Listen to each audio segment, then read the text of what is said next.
Keep your phones off and stay seated during our speaker. Now, would you enthusiastically help me welcome our speaker, Oscar?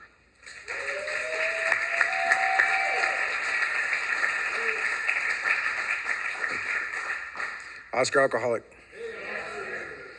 I want to thank Mike for asking me to share this evening. I apologize if you've heard me share somewhere else recently. The good news is I don't have a canned talk of any kind.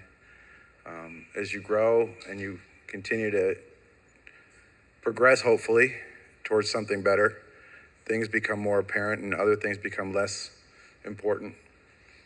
I mean, the general is I can't change my story, what it used to be like, my experience before I got sober.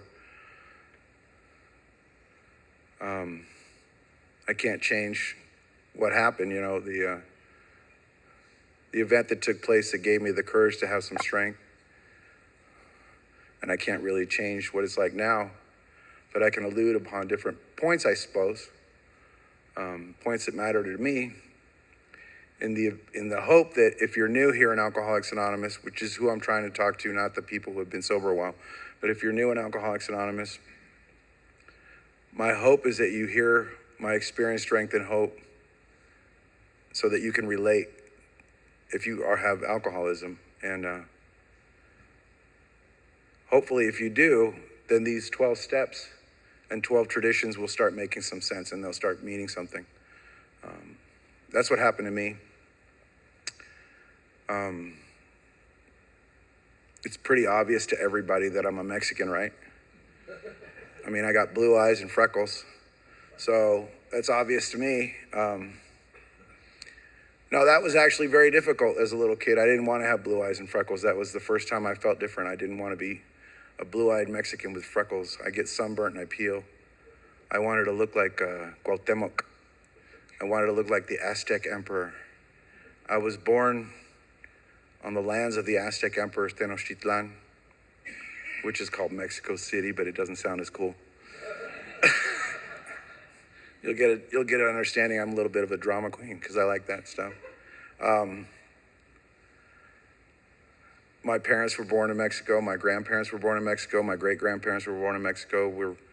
My mother's side of the family settled in what is today northern Mexico, southern Arizona in 1778. My father's side are Jaliscienses from Jalisco, Guadalajara. And some of his family settled in the Southwest before it was Mexico, and then it became Mexico, and then it became the U.S., and then eminent domain took the land. When I was about to go into the military, my father took me up to the hill of Mount Cahuenga in Southern California, just west of the Hollywood sign, and we sat there, and he had this lithograph-looking document of some sort, and he showed where the land was that his family had before. It was now the 101 Hollywood Freeway and Barham Boulevard and the back lot of Universal Studios, but at some point that was our land, not mine personally, but someone in my background. As a little boy, I was taught to tell you my background because that's how we introduced each other. We knew each other through our family name. And it was important where I was living, it could mean you either get yourself beat or you stave off a beating just from your own family name, because everyone stuck together in our family, at least on the outside, not on the inside. I don't think my older brother never stood up for me in a fight. I was always pissed about that because I stood up for him every time he got in a fight, but he was a kind, fair, nonviolent person and I was not. So I guess I kind of wanted that more.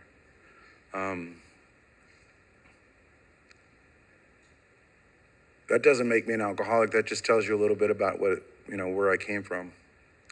When I was about 8 years old, we moved to the States when I was almost 2. And if you're Mexican, you're born a Catholic. There's no other choice. You don't have a choice, at least not then. I didn't have a choice. So I was born into Catholicism, and I got baptized and all the things that you have to go through throughout your entire life before I was even 2 years old. confirmed. I don't even know how you can confirm it a year and a half, but they were worried that if we came to the United States, we'd be converted to something different. And I guess they just tried to do some preventive measures. And we came up, and at about 5 years old, my little sister was, she had crib death. We were all in the same room. All the kids slept in the same beds. My little sister had a crib, and she died in a crib death, and I didn't react to it like everyone else did. I didn't have any tears. I didn't cry. I felt guilty about that. I felt terrible about that. Clinicians would probably call that disassociation, or maybe I was just too young to understand what was going on. I don't know. I didn't try to psychoanalyze myself. I just realized I didn't cry and everybody else was crying, especially my older brother. And I acted like I was crying. I pretended to cry. I even licked my tongue and put it on my eyes to look like I was crying so that people would think I could fit in, and I just didn't fit in there. We had another little sister, and I named her Erica. And it was pretty simple. It wasn't too hard. I was a good kid. I was a really good kid till about 7. And then I started having questions. I started asking why. Why can't I touch that? Why can't I take that? Why can't I push that button? Why can't I hop that fence? Why can't I throw that rock? Why can't I light that fire? So at 7, I started thinking like that. And by 8, I was a full-blown troublemaker. And I developed a bad reputation that kind of followed me no matter where I went. I was the guy that got accused of doing something when I didn't do it. I was always the person that was blamed for spray painting your car or breaking your windows or lighting your front porch on fire. And maybe sometimes I did it. This is being recorded. I'm not going to admit to anything. But maybe I didn't, right? And I never got the benefit of the doubt. My father was a hardworking man.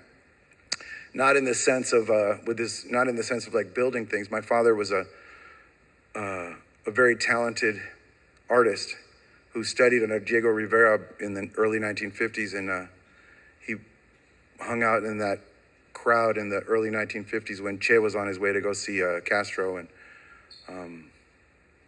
he had a lot of talent, and he was asked to come to the United States to work as an artist.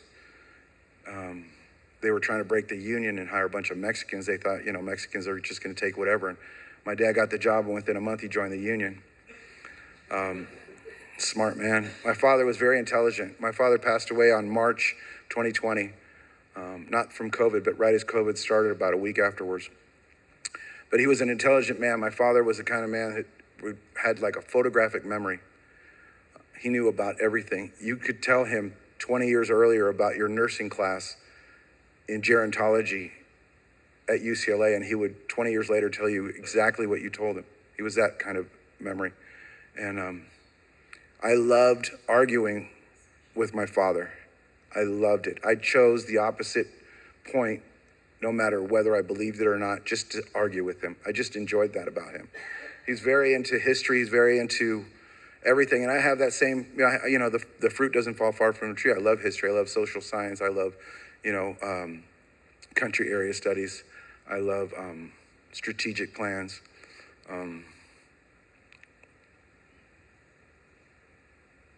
At 8 years old, I had eyes in the back of my head. In the neighborhood we were living in on the west side of Los Angeles, there were people knotted out on heroin, a bunch of bikers. And I didn't want to be a heroin addict because they were all knotted out and it was pretty easy to pick their pockets. And I didn't want to be vulnerable. That's the truth. I just didn't like the idea of being vulnerable. And the guys knotted out looked vulnerable. And I learned a lot of life's lessons on the streets, not because my parents threw me out. My mother and father were married their whole lives, loved each other forever. My mother's the kindest person you'll ever meet. She's that typical mother that you could come to my house, whether I'm there or not, to visit, and she'll have you sit down at the kitchen table and she'll make you something to eat and she'll give you a cup of coffee and she'll not let you go without a meal, no matter what. And she'll make leftovers out of leftovers. And my mother was that kind of person. My mother held our family together. She was the person who took everybody's anger and everybody's frustration about the daily events and smoothed it over so that we could all continue to live together in unity. I know that's for a fact because when my mother got older and she started suffering from the effects of Alzheimer's and finally passed away, the family didn't stay as close as a result because my mother was the one who kept it all together. My mother took a lot of slack from a lot of people. She was so kind, but she allowed a lot of things to go over her head and a lot of things to go, slide behind her because she was just more concerned with the greater good. So I have no reason to be an alcoholic, I wasn't stupid. I went to school. I was in elementary school and I got a scholarship to go to a private school because I passed these classes. So I was above average, I would imagine. And I hated it. I hated it because now I'm in a private school and they're all rich and I'm not rich, I go home and everything's a leftover, I go home and everything's like tough skin jeans, and I go home and everything's Walmart, Kmart blue light special. I go home and everything's a garage sale purchase. My first bike was a hand-me-down from a hand-me-down that was bought at a garage sale. So, I go to school and they're all rich kids, in my opinion. I don't know if they were or not, but that's what it seemed like to me. So I'm feeling separate and I'm feeling not connected to. And then some girl said something about my eyes, and I started opening my eyes finally because she said something nice. And then I started liking girls, I guess. I don't know. Third grade, I started getting into so much trouble. I have a problem communicating with other children my age when I was a little boy, and I didn't know how to communicate how you affected me, how you hurt my feelings. So the only way I knew how to do that was I would try to get you on the outside to show me how I felt on the inside. I wanted to match my inside pain with your outside pain. So I would use, pretty bad tactics. I would use weapons. I'd use the art of ambush, sand in your eye before I crack you on the head with a shovel. I was not kind. And my brother was always doing the right thing. He wouldn't fight you if you fell, slipped on accident. He'd wait for you to get up. Like, that's when you get kicked in the face, and hard.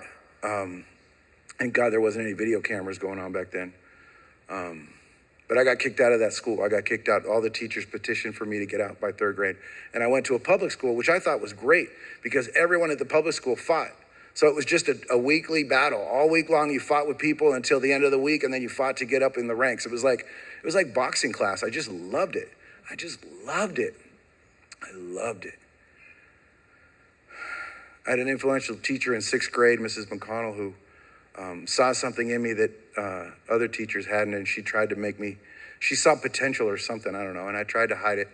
But, for my whole life, she's been the most important teacher I ever had. She was very stern, a bit cruel, but she was very good. I didn't start partying until way late in life. I was like 11, and I'd been lying to people until somebody finally bought my BS. And now at 11, it was the mid-1970s. And in the mid-1970s on the west side of Los Angeles, there was a lot of hippies and bikers and beatniks and homeless. And the neighbors 2 houses over from our house had a rock and roll band. They played regular music, and some influential people in the music industry were rubbing elbows with these people, and I didn't know anything about anything.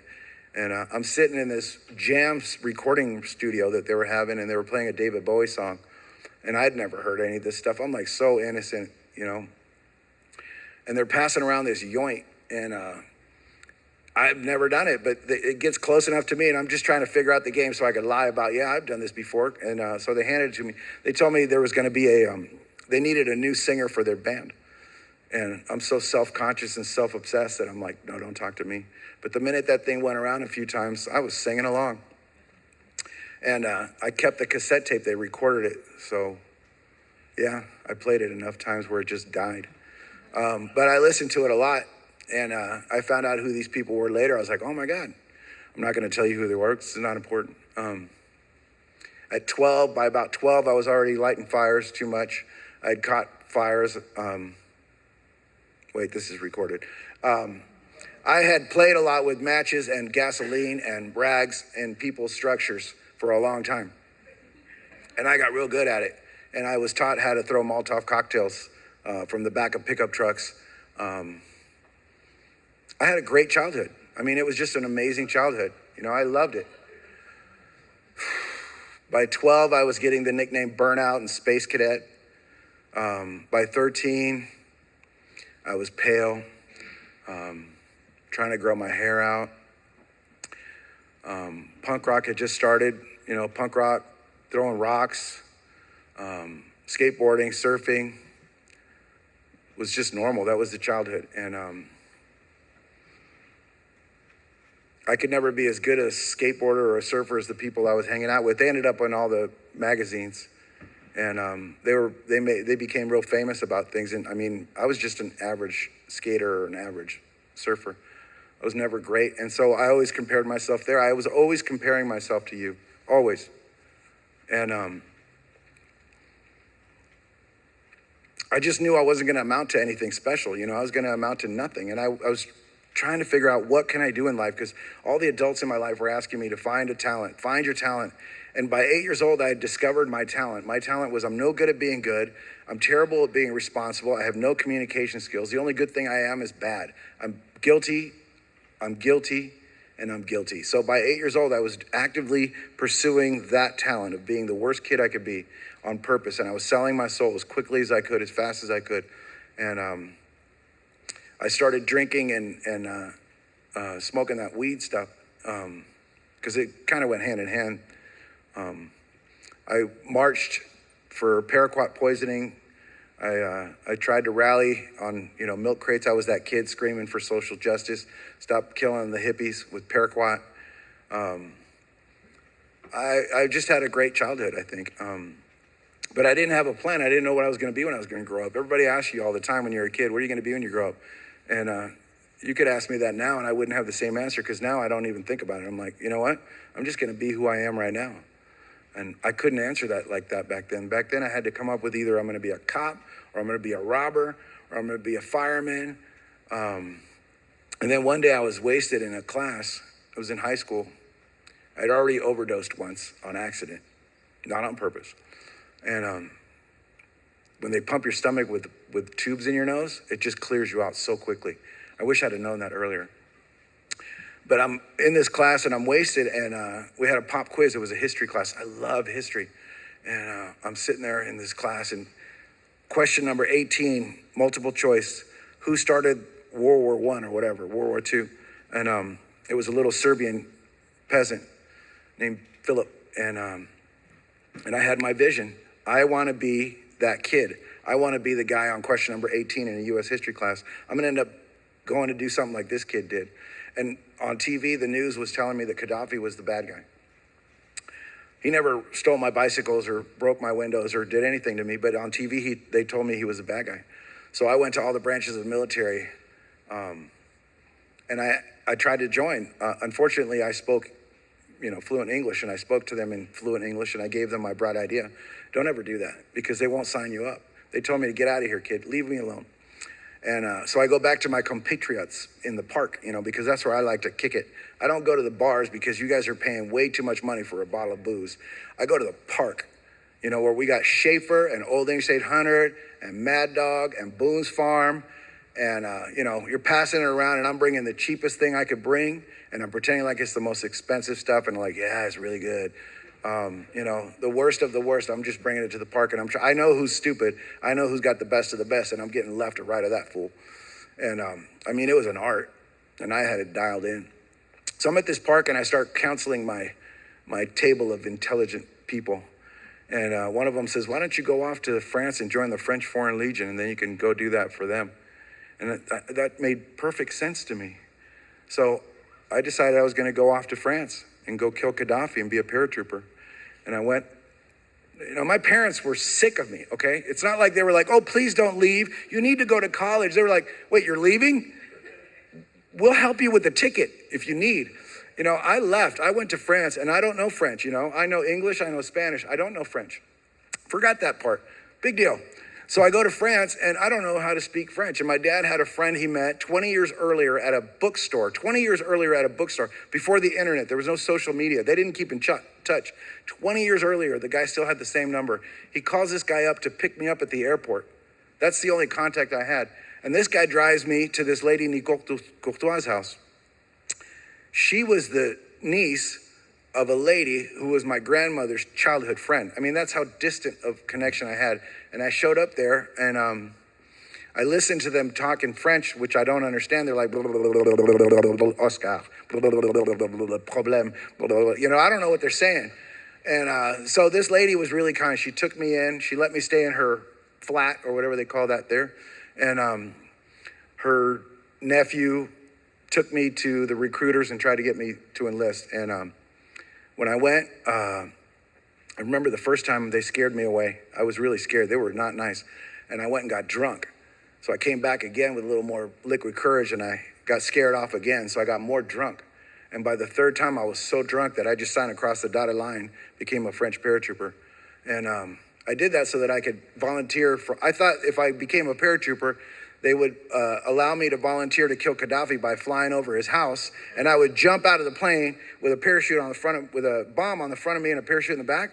Like, that makes no sense in reality, but at the time it made perfect sense.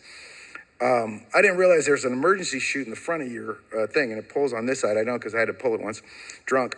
I didn't understand what was going on, and I didn't understand French, and they're not allowing me to speak anything but that language, and I don't know how to speak that language. I just kept my mouth shut, which is a good skill. And everybody I noticed was getting hit. Physical violence was normal there, and they were just smacking people left and right. And I just learned to stay in the middle, like in Alcoholics Anonymous. You want to stay sober, stay in the middle. Don't be out on the edges, because that's where you get picked off. And I saw them always getting picked off. So I had another keen idea. There's only two types of people in here. Those that, I can't say that here. It's profane. Those that get done and those that do it to others. How's that? Is that the nicest? Yeah. So I wanted to get some rank. And so I became a Sergeant Airborne. Lebanon was going on.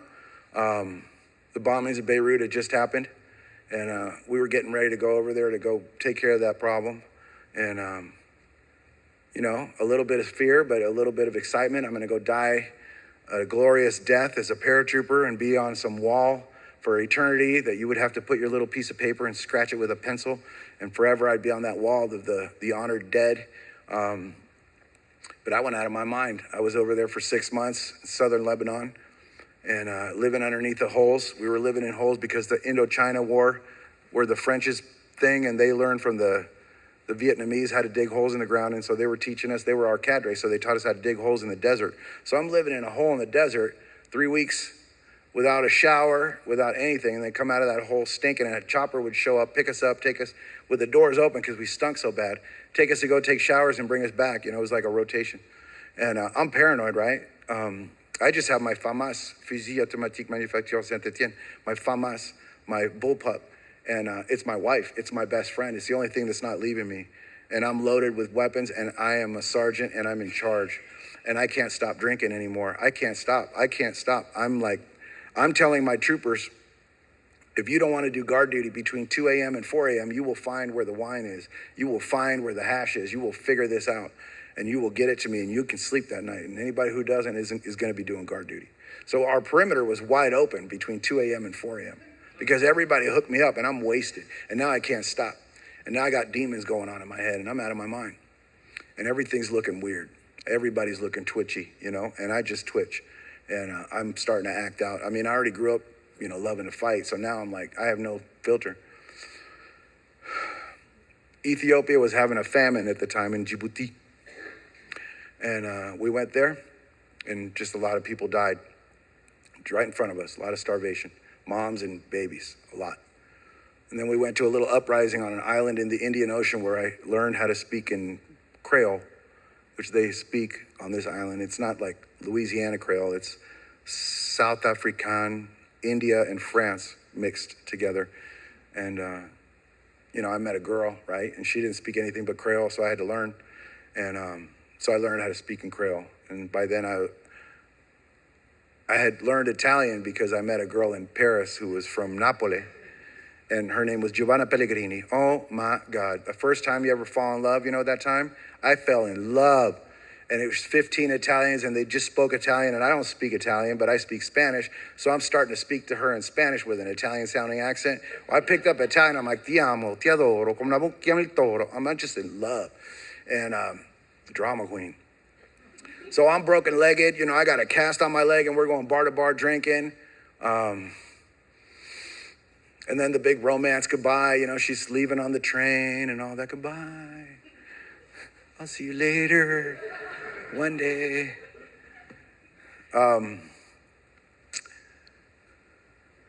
Djibouti another time. We had to go there again. There was some more dying going on. I guess we'd never fixed the problem. You know, I could see that the problem was going on in spite of us, and there was nothing I could do. So I started having that feeling like, what am I doing here? I'm not being of service. I'm not helpful. These people are still dying, and I know the solution. We're not allowed to do the right thing. We're supposed to just do this. So I got demons. I've got regret. I got remorse. I've got guilt. I've got shame. And I got a drinking problem, and I can't stop drinking. And I ended up back in Paris.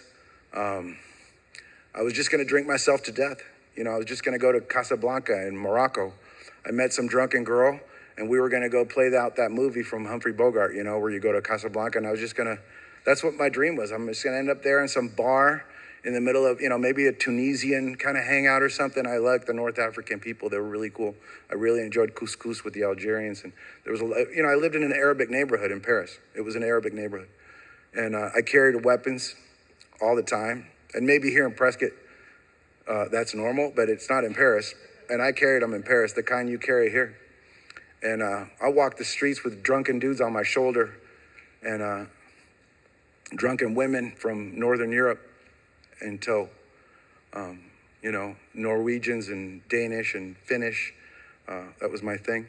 I have another disease, blonde, blue-eyed babes. That's my problem. It just kills me. So I think, I don't know who it was, but I went down on my way to Morocco. I lost this girl in Madrid on a drunk. We ended up all the way to Madrid before I lost her. And then I changed plans and I bought a one-way ticket to Mexico City. And I had war trophies. I don't know if you've ever been home from a deployment and you've got war trophies. This is way before they really check things. There were bombs going off, but nobody had any scanning going on. And so I left. And I'm not going to say what I had on my possession because this is recorded, but just know that it was, you know, pull a pin, a few. And I ended up in Mexico City. I called my dad. I said, come pick me up on the border. I flew to TJ, drove across the border with my dad with just a California driver's license. Nobody asked any questions.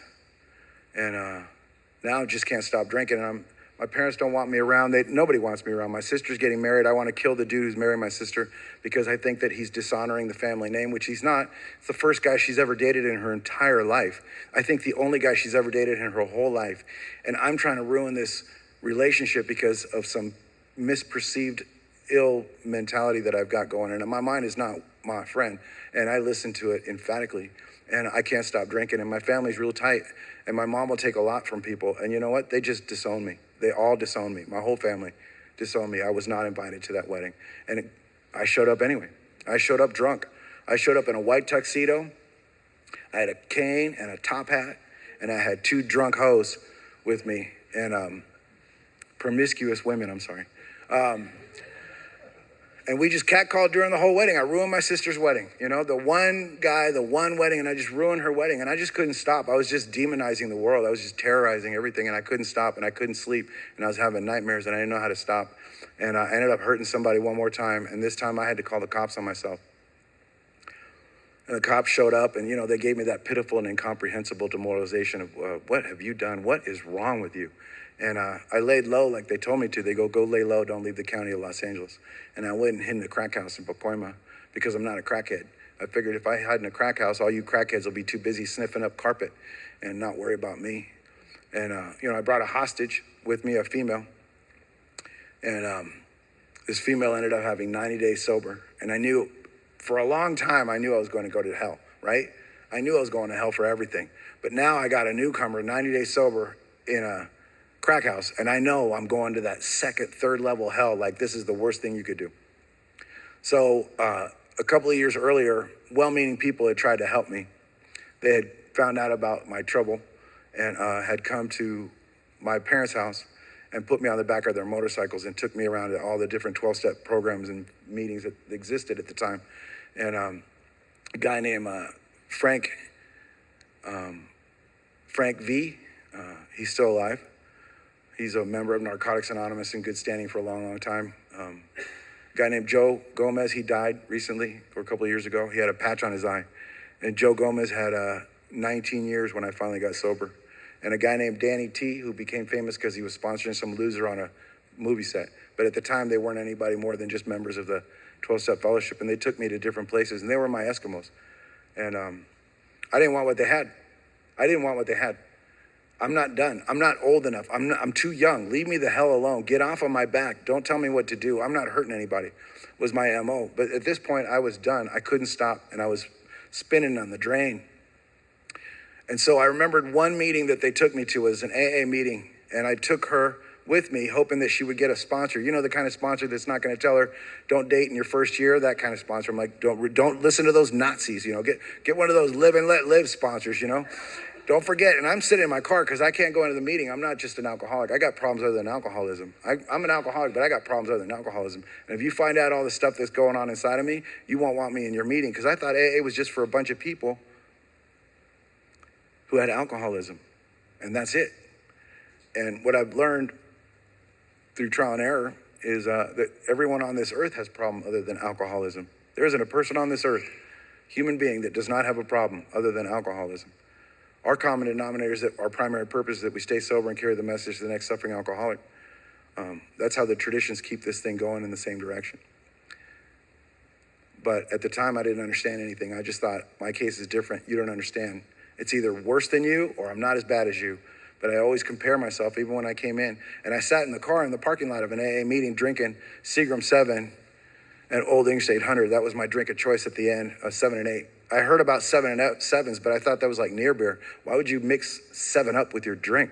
That's like a waste of space. 7, Seagram 7, Old English 800, make it a 7 and 8. You know, you drink that 40 a little bit and pour a little bit of that Seagram into the 40, and it's not going to kill you. It's like, oh, that's not too bad. And then pour a little bit more, and oh, that's not too bad. And pour a little bit more. The goal is to get rid of the flask and the 40 about the same time. That's how you know you mix it right. That's what my drink was. So I'm in my orange 1967 Datsun 610 Mr. Magoo car in the parking lot. And I got out of the car because Joe Gomez was standing outside the meeting. There was a coffee break, and they asked me, and I walked up to him, and I had a bright idea. My newest bright idea was, I'm going to go to China, and I'm going to become a rice farmer. I'm outie like John Gotti. I'm not sticking around, because the heat was on. I had letters from court cases, and there was lawyers, and there was medical fees, and I was getting the heat on, and I don't do time. No, I don't do time. I run. I hop fences. I'm outie. And I got passports, and I know how to get different languages figured out. Not that hard at all.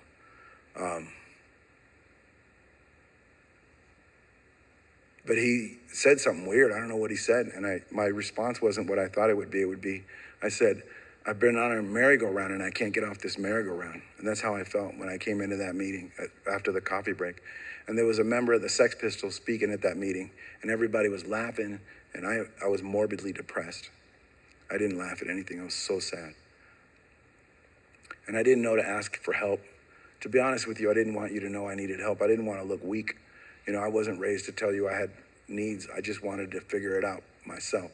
And I was self-reliant for so long, and look at where it got me at an AA meeting. And I started trying to get sober I'll do it on my own plan, white knuckling it, counting days.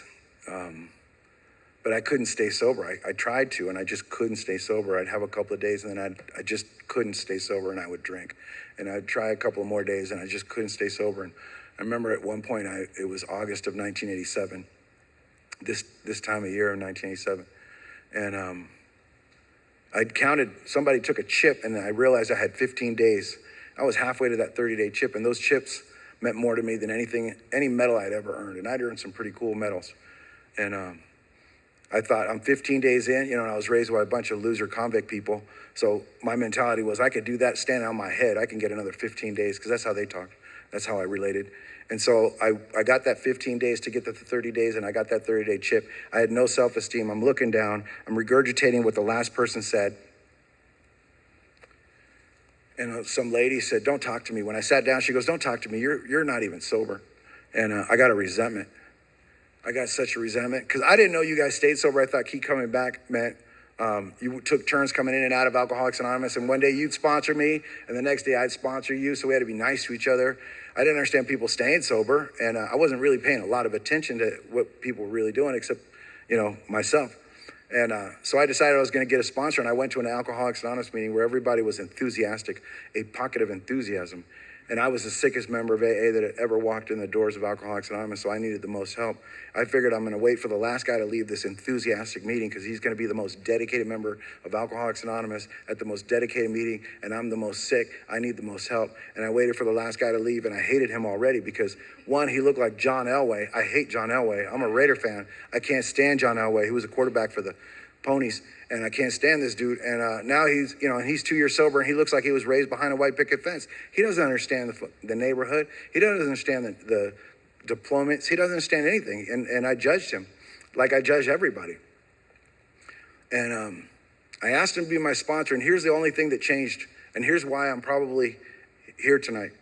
I went into the bathroom after I asked him to sponsor me. It was the end of the meeting. He had to lock up because he was in charge of cleanup. That's why he was the last to leave. And I went to the bathroom, and I made a deal with whatever exists in this universe. I had no idea what it was. I made a deal. I was going to do whatever he asked me to do unless it was illegal or immoral. I had no clue what that meant, but I just made that deal. So I started listening to him. I hated him, and I listened to him, and I hated him.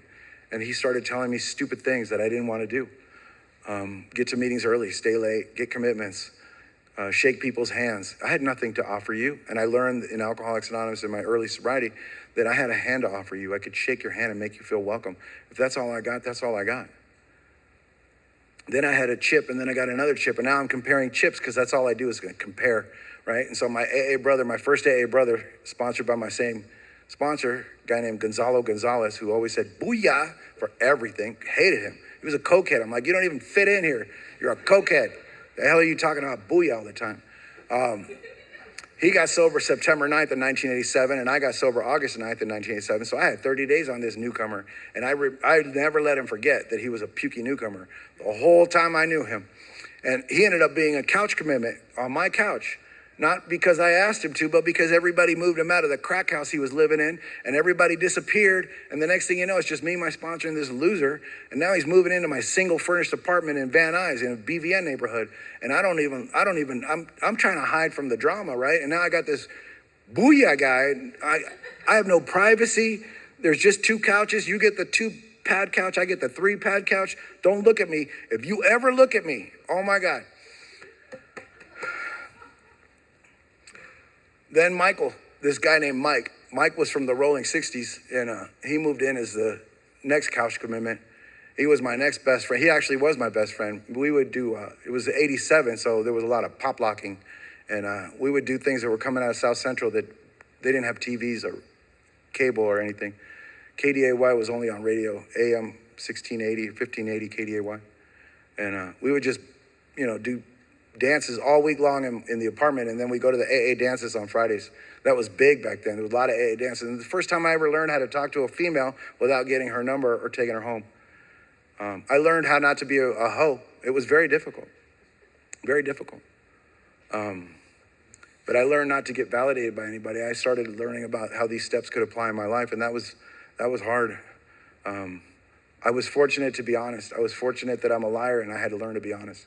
And I was honest with my sponsor. And the way I got honest with my sponsors, I got honest with my best friend, who was my AA brother. And then I would see what it sounded like telling the truth to him. Like if he wasn't shocked, maybe I could word it differently and go to my sponsor with the news. And then I told my best friend about some girl that I really liked, and he ended up dating her, and it killed me. 3 weeks without sleep, man. I was out of my mind. And my sponsor told me to let it go, and I'm like, I'll let it go. I'll put a pin up his... And I wasn't allowed to use violence, and I had to learn how to use letting go and letting God. And I really learned about God at that point, because my North Star was gone. I had no friendly direction, and I had no power greater than myself working in my life. And I think all that pain caused me to start turning to a source of strength when all else fails, right? Turn to another alcoholic, but even when that's gone, turn to power greater than myself for help. And very secretly and very quietly and very scared, I started turning to something I didn't understand. And doing the steps, I realized the first step was that I was powerless over alcohol. I had lost the ability of choice, and I had lost my right to drink. And my life was unmanageable when I ran it. My life is still unmanageable when I run it I didn't get sober and think, well, I'm sober, now my life is manageable. That's a very deep misconception that I've heard people say sometimes. But the fact for me, maybe your life got manageable after you got sober, but I can manage my life into the ground if I don't trust God, clean house, and help others. If I run the show, people that know me know I could just destroy it. I could set fire to my own foundation without even realizing I'm doing it. My life is unmanageable. God can manage my life. The second step told me that I had to come to believe that a power greater than myself could restore me to sanity. It's obvious to anybody listening to me that my life was insane. I had to do the third step prayer, whether I liked it or not. I was honest about a 4-step. I did a 5th step. I learned who I was. The 6th step was very difficult because I had to be entirely ready, and I didn't know what that meant, but I was as entirely ready as I ever could have been. I started going through the 7th and 8th and 9th step. I started making direct amends right away. Indirect amends, living amends, financial amends. The kind of son I should have been, the kind of brother I should have been, the kind of man I should have been. I got a year. I dated some girl. She got preggo. Can't believe it. She wanted to keep the kid. I had no say in it. My daughter was born in 1989. I became a single father about a year later. I started raising a girl by myself. And the men in Alcoholics Anonymous that were single fathers showed me how to be a father. And the women who had all these cool looking purses, those name brand purses, there's so many of them. And they would come over and teach her how to do girly things. They would give her purses and give her clothing and outfits and weird stuff that I don't understand. I tried to raise my daughter to be a paratrooper. I wanted her to be a super duper paratrooper, how to move, shoot, communicate, camouflage, 3 points of contact, identify the target, acquire the target, breathe, relax, aim, squeeze. And these women were trying to teach her weird things that were having to do with pink and frills, and I couldn't stand it. I had an ammo netting above her bed with all my TA-50. I went back in the service after I got a couple of years sober. I went back to Fort Bragg to be a good example of an NCO. I was a psychological operations specialist, Sergeant Airborne, at a Fort Bragg at the SWIC. And sober. I deployed sober. I turned 9 years sober in Bosnia. I spent a year there. No AA meetings. And when the pandemic hit and people were talking about meeting makers make it, I'm like, y'all fools don't even understand. You got to pick up the set of spiritual tools laid out at your feet. Meeting makers don't make it. Meeting makers just make meetings. That's it. If I'm not paying attention to what's going on in a meeting, before the meeting, after the meeting, or working these steps, then I got no hope. I've got to do these steps. And I turned 9 years sober in Bosnia, and I would call my sponsor clandestinely on a Jimmy rig payphone that we kind of Jimmy rigged behind a bar. And there was a 9-hour difference, and it was a 3-second delay on a morale call that we Jimmy rigged into some place in Germany that ended up at the LA Air Force Base over at Clancy's. Because Clancy would answer it every Wednesday because he sponsored my sponsor. He's been my grand sponsor since I got sober in '87. I think Mike likes to claim he knows Clance. He's never buried Clancy's dogs in his backyard alone. I have. I buried 3 of his dogs in his backyard. August 8th, 1998, after I buried his dog, I knocked some dude out in the backyard I sacrileged the yard. I felt so terrible. I didn't get violent for 5 years, and then I got violent. In Fort Bragg, I got, my sponsor drank, that guy.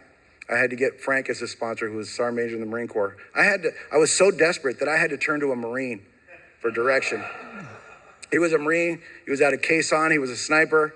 And he called me, he didn't call me names. He was actually a lot nicer. He was mean to everybody else, but I just followed direction. I knew how to be a good Sergeant Airborne. I can follow direction. I'm very disciplined. When you give me direction, I go, okay, Spons, good idea, Spons, good idea. And I watch all my A brothers fail at all the things because they'd say, what if it's not a good idea? I'm like, go ahead, pull the pin, see what happens. Go ahead. I'll just watch from here. Maybe I won't get shrapnel. And, I learned how to be a father because my sponsor taught me how to be a father. I learned how to be an example of Alcoholics Anonymous and carry the message of hope to the next suffering alcoholic because I learned from you guys. I got sober in a time when there was a lot of old timers doing a lot of things. And I benefited from that. I sucked it up like a sponge and I listened to them and I wanted to just record it all.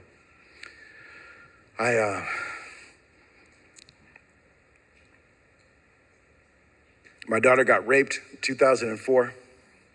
I got out of the service in 2004. I did, 12 years. Iraq was kicking off. My kid needed me more than another deployment. I'd gone into many places. I've out of my mind enough. And I lost it. I couldn't handle it. I lost my mind. I was violent to every man. I thought every dude was a pedophile or a rapist. And I prayed to the devil. I stopped praying to God. I was praying to the devil, please put a pedophile in my life and let me just cut his throat slowly. I'll go to hell. I'm fine with that.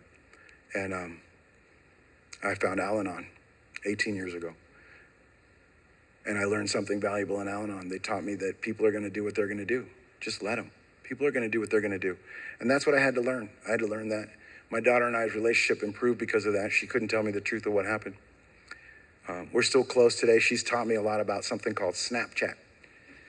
She snaps me things. I don't even know what that, I feel kind of weird about it, but you know, it's my kid. So she snaps me funny pictures and I snap her back. And yeah, I'm learning. Don't try to add me because I don't care about that crap really. But my daughter, you know, she's a mother of 4. I was there for her birth. I was cutting her umbilical cord and I've been there for all the births of her children. I'm a responsible adult and I didn't know any other way. I didn't know that you couldn't be. My parents never were abandoning me. I'm there for my kid. You know, my kid has been in a lot of bad situations where I've received that phone call when she's getting wasted and that phone call says, you know, I'm going to die. The drug dealer's going to kill me. And the only thing I could do is play some Beatles song for her. Here comes the sun. Let's see if we can get to sunrise. Just stay on the phone with me, kid. Just to sunrise. I moved here in 2014 to get help from the VA. I was out of my mind. And I came here to get help, and I got a lot of help, and I'm still working on that. You know, this morning the VA sent me to yoga, and after I did a day of yoga, I went to the VA. I now work for the VA in suicide prevention, and I'm grateful to do that. Trying to catch people before they go off the cliff. And then after work, I went to the VA sent me to acupuncture, and then I came here. And I really, when I look at my life, I have nothing to complain about. My life is good. It's second to none. But if I get stuck in my head and I don't let God in my heart and I don't follow my true north, and if I start prostituting my program and prostituting my values, it doesn't take very long for me to lose myself. So I'm a work in progress. I'm very disciplined, but yet I can be very chaotic if I listen to my own head. So I try to tell people the truth about what's going on with me. There's people here that are willing to, you know, go to bat for me in this room today that I know for a fact have been there for me in the dark times. And I don't forget people like that. Those are the kind of people that you can count on. And they don't want anything from me, you know. They're not trying to, nothing. And I'm just one among many. I'm nothing special. And the sign says I went over, so please accept my apology. I didn't plan what I was going to say, so there you go. Love is the answer.